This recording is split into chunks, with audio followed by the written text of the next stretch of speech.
Hola, mi nombre es Dana Valentina Dulcey Cárdenas y en este video voy a analizar el caso de Yalda Moaeri, una fotoperiodista iraní condenada a 15 años de prisión con el objetivo de identificar los derechos fundamentales que podrían haberse vulnerado.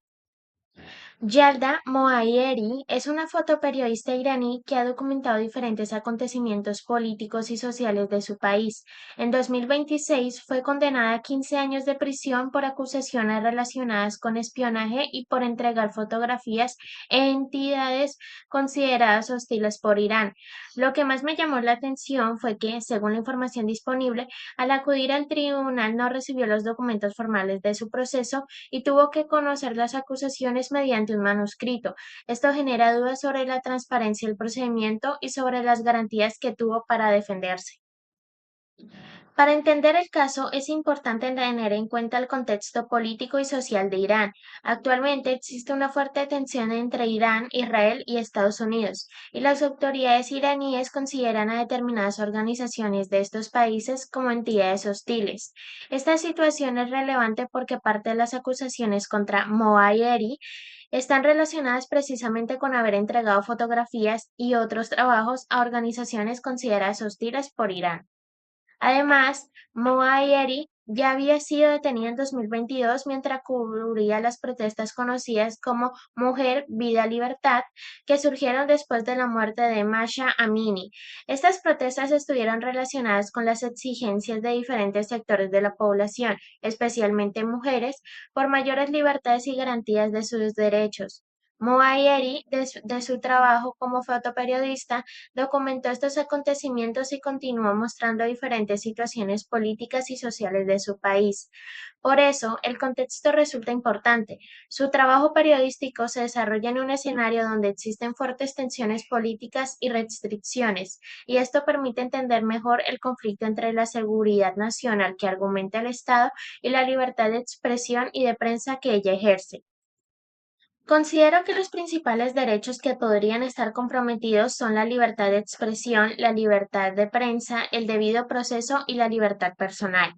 La libertad de expresión y de prensa se relacionan directamente con su trabajo como periodista y fotógrafa.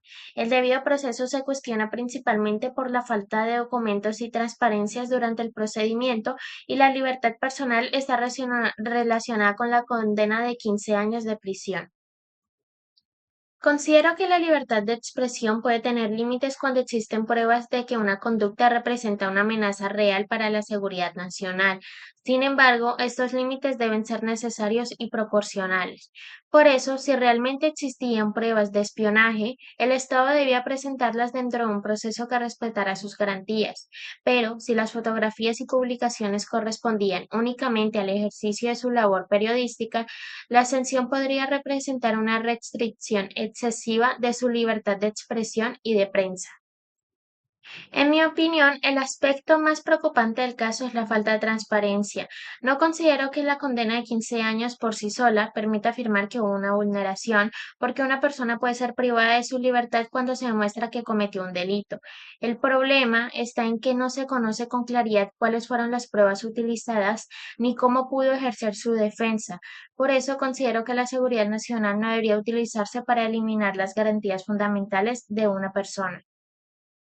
Finalmente, considero que existen elementos suficientes para hablar de una posible vulneración de derechos fundamentales, principalmente por los cuestionamientos relacionados con el debido proceso y la libertad de expresión y prensa. Este caso me permite comprender que no es suficiente con que los derechos estén reconocidos, también deben ser garantizados. Si realmente existía un delito, el Estado debería de investigar, presentar las pruebas, permitir la defensa y establecer una sanción justa y proporcional. Por eso considero que el Estado debe ser un protector de los derechos fundamentales y no una amenaza para ellos. Estas fueron algunas de las fuentes utilizadas para este video. Muchas gracias.